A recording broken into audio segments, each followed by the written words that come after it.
Hey guys, my name is DAYAN ORDOñEZ. I am an ASE certified mechanic. I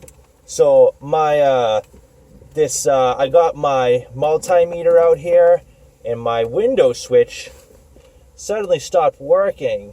So I have to test, all the pins in the whole entire car to make sure that, everything is getting proper voltage.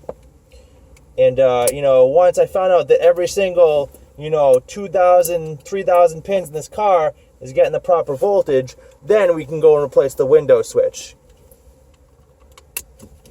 And that's out. Don't forget, disconnect the battery.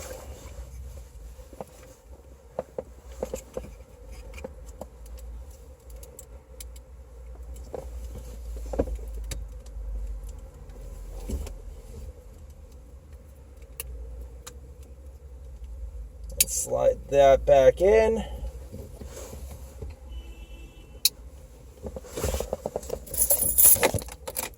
Fuck, it's cold. Oh shit, it works!